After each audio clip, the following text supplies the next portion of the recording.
আসসালামু আলাইকুম, শাপলা রান্নাঘরে সবাইকে স্বাগতম। আজকে আমি বুটের ডাল দিয়ে ডিম রান্না করব। কে কীরকম আমার মতো বুটের ডাল দিয়ে ডিম পছন্দ করেন কমেন্টে জানাবেন। 250 গ্রাম ডাউল বুটের ডাল আমি সেদ্ধ করে রেখেছি। সেদ্ধ করে দিলাম কাঁচামরিচ আর লবণ দিয়ে। আর এই পাশে 8টি ডিম দিয়েছি চুলায় সেদ্ধ করার জন্য। মানে আজকে আমার বাবার বাড়ির ভাই মা আসবে, ওদের হসপিটালে ডাক্তার দেখাবো। আমার ভাইস্তা অসুস্থ, ডাক্তার দেখাবো, সেই জন্য আমি সকালে সব রান্না করে নিয়ে নিলাম। তারপর একটা প্যানে 3 টেবিল চামচ তেল দিয়ে লবণ দিয়ে দিলাম আর হলুদ দিয়ে দিলাম, যাতে ডিমটা ছিটে না আসে। লবণ দিলে ভালো হয়, তেল ছেটে না।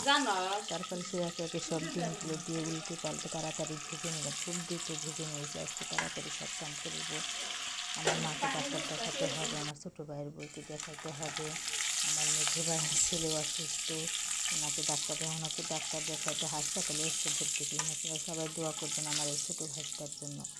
সেদিন আর আমার ভাইটাকে এখন আর দেখাবো না, সবার নজর লেগেছে, অনেক দিন পরে বাচ্চারা হয়েছে। আপনারা সবাই দোয়া করবেন ভালো করে, তাড়াতাড়ি আমার ভাইটা সুস্থ হয়ে বাসায় ফেরে। ঠান্ডা লেগেছে, প্রচুর ঠান্ডা। তারপরে আমার ডিমগুলো ভাজা হলো। তারপরে সেই সেম তেলেই 1 কাপ পেঁয়াজ কুচি, 3টে শুকনো মরিচ, তেজপাতা 2টি আর 1 টেবিল চামচ জিরা দিয়ে দিলাম।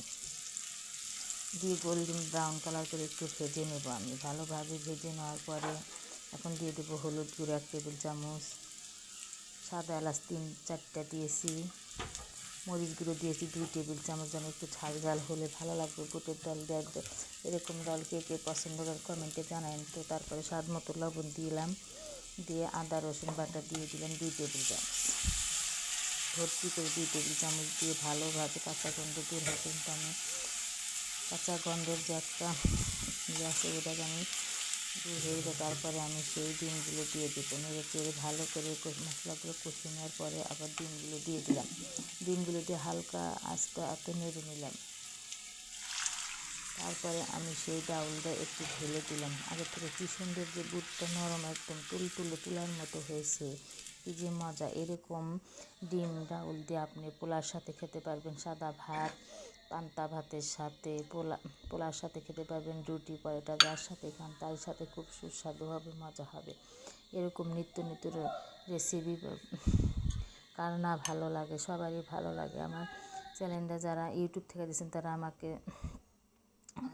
সাবস্ক্রাইব করে, যারা ফেসবুক থেকে তারা আমাকে ফলো করে যাবেন। তারপরে কি করব, 6 পিস ইলিশ মাছ পাতলা পাতলা করে মুচমুচে করে ভেজে নিলাম। আপনাদের ভাইয়ের খুবই পছন্দের খাবার, সাথে শুকনো মরিচ ভেজে নিলাম।